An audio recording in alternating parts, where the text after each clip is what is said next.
It's Friday afternoon and I'm just about to head down to the Coromandel for the Leadfoot Festival, which is going to be an absolutely awesome event. It's a banger every single year. There is no other event in New Zealand that's got such a huge variety of awesome cars racing up such a unique track. We're all packed and ready to go. Also got the surfboards in tow just in case the surf plays ball. Bit of sustenance for the trip.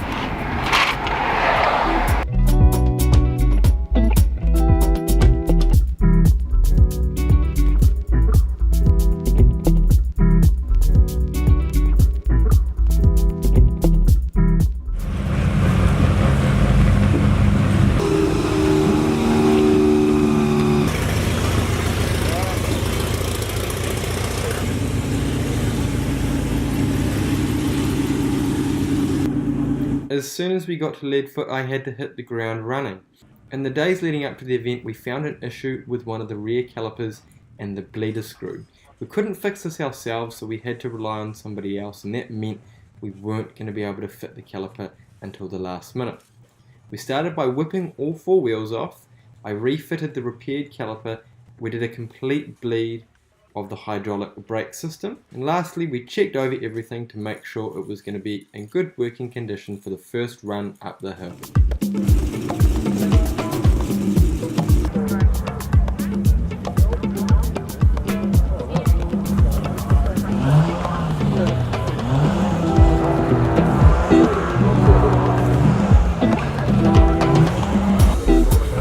So we've got the caliper all sorted out on the car, got the car bled out, pretty much ready to go, just need to chuck the wheels on. So we are heading up the hill to watch a little bit of racing. Hey Mark. Yes.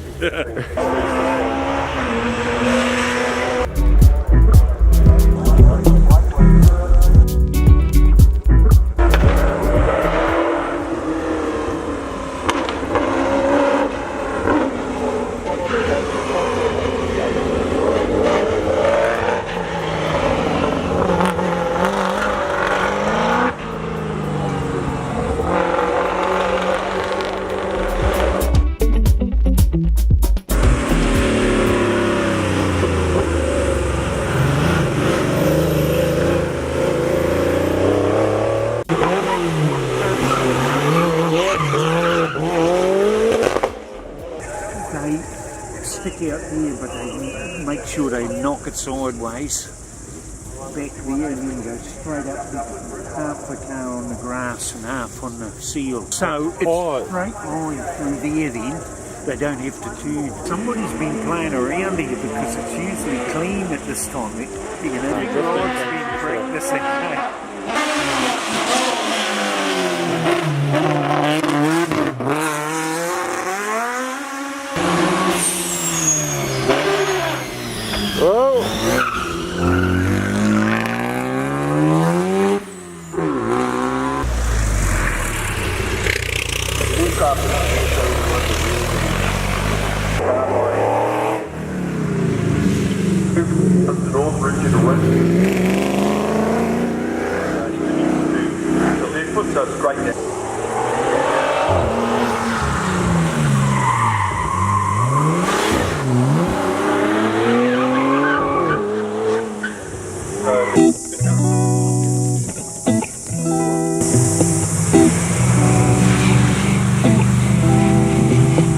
So we're just about at the top of the hill. You can see the finish line here behind me, and it sounds like there's something pretty gnarly coming up the hill.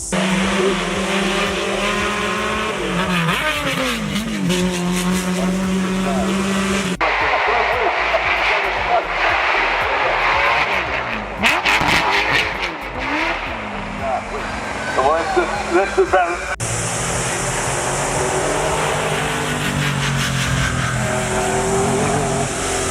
So we have just seen the first group go up the hill and it was pretty damn spectacular, but now we're going to move back down to a viewing spot a little bit lower on the hill. Just a few more twisties and turns and obstacles and stuff like that, so it should be a little bit more exciting to watch. Hey Mark. So after every single run, all of the cars that have just gone up the hill in the previous group of about 15 cars file back down, and it's quite cool to watch them all just cruising down in line. Yeah, that was like the first car, right?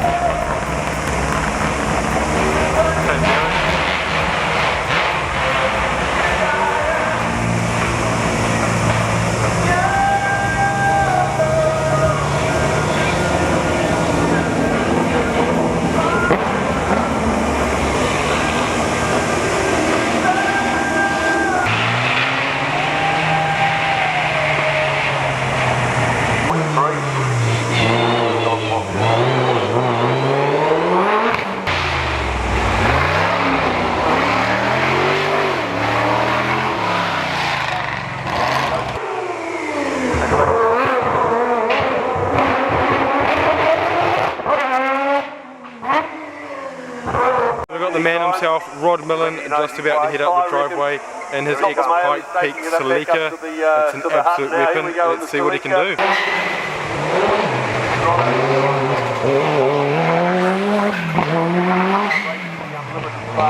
So Rod has just done a 5.2.69. That's the fastest time of the weekend so far. It is only early days, but that car also held the world record, or the record at Pikes Peak, for 13 years. It's pretty impressive. Mad Mike was on hand all weekend long to entertain. First up, thrashing his 3-rotor MX-5 up the hill.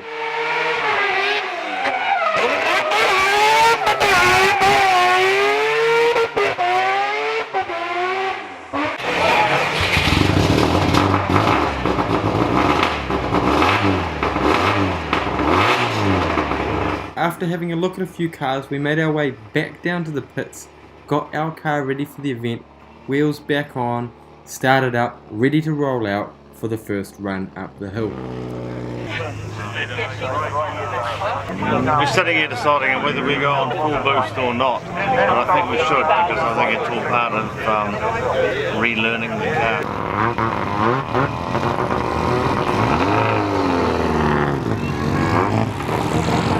Halfway up the hill again at the hairpin, just to see how our car's set up and entering the corner, give them a bit of feedback and see if we can make his time a bit faster.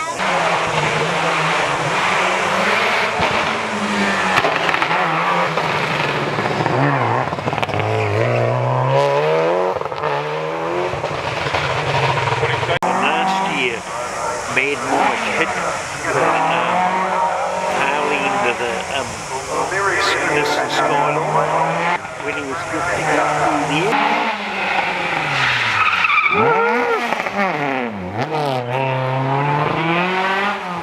And the three of them, finger dang, you know, they did this drifting in front of me there. Three of them around here.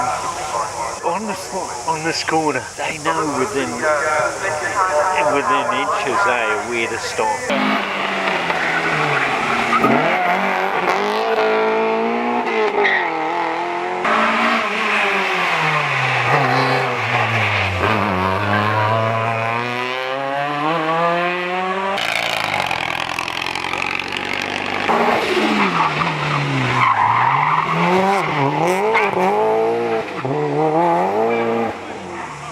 Carl's Rapid 2008 WRX STI is one that I am very familiar with. I actually used to work for Carl at his business E&H Motors when I was doing my apprenticeship. That was at the same time this car was being built.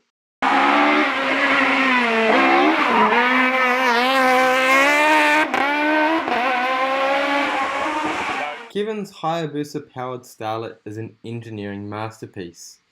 The 1300cc engine revs out to 11,000 RPM and produces 180 horsepower, which is more than enough to make the 600 kg chassis haul.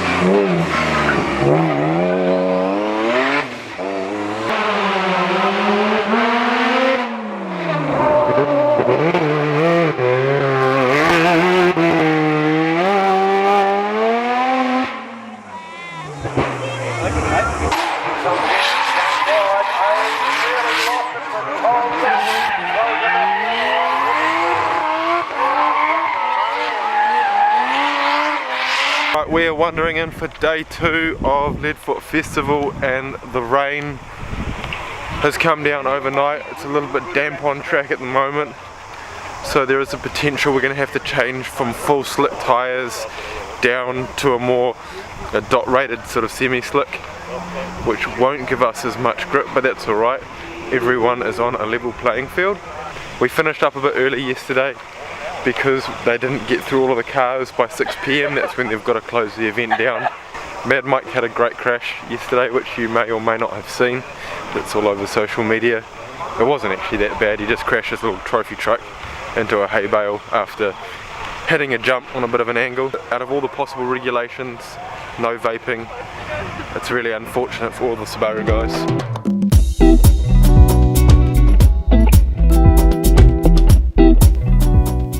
One of the best parts of Leadfoot has to be the car park. The car park is filled to the brim with amazing pieces of machinery from Europe. There's American muscle, Japanese performance vehicles, old school classics, European performance vehicles, exotics. There is such a huge variety. You just have to walk around to appreciate everything.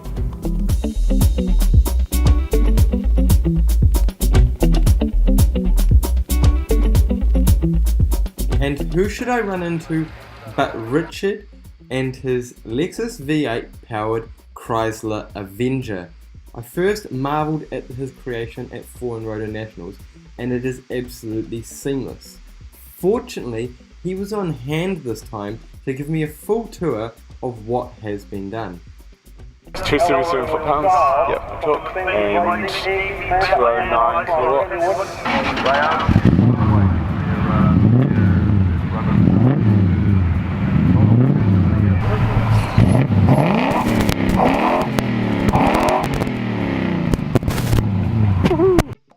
And as if the car park wasn't enough, you can head into the pits and mix it up with the cars, the drivers and the mechanics that work on the cars racing up the hill. You even get to see the action and damage that goes on. Unfortunately for Carl and his WR Cosy Laser, an incident with a hay bale ended his day.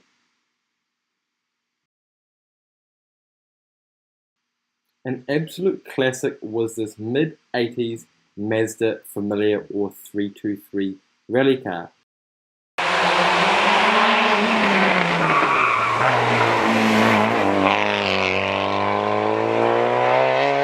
Glenn from the Mad Lab brought along his bespoke one-off rear-engined VQ35 twin-turbo four-wheel drive powered Nissan March. It looks like just as much of a handful to drive as it is to explain the engine package in this thing.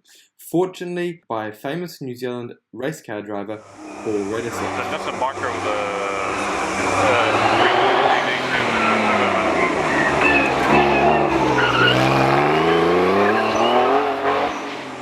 Leadfoot is synonymous with unique pieces of machinery. This year, my pick was this Citroen powered by a Cleveland 351 V8. How good does it sound?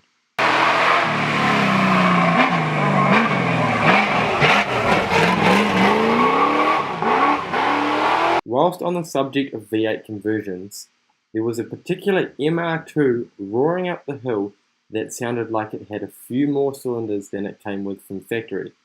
This was courtesy of a 1UZ FE Lexus V8. Unfortunately, our car and driver were well off the pace of the top runners. However, we had an awesome time. All in all, Leadfoot was an amazing event. I didn't wear enough sunblock and got absolutely burnt. But if you wanted to go to a festival that's got a bit of everything, you could take your mum, your girlfriend, your family. This is the event for you. As a spectator, you can see so much. You can venture into the pits and see everything right there in front of you.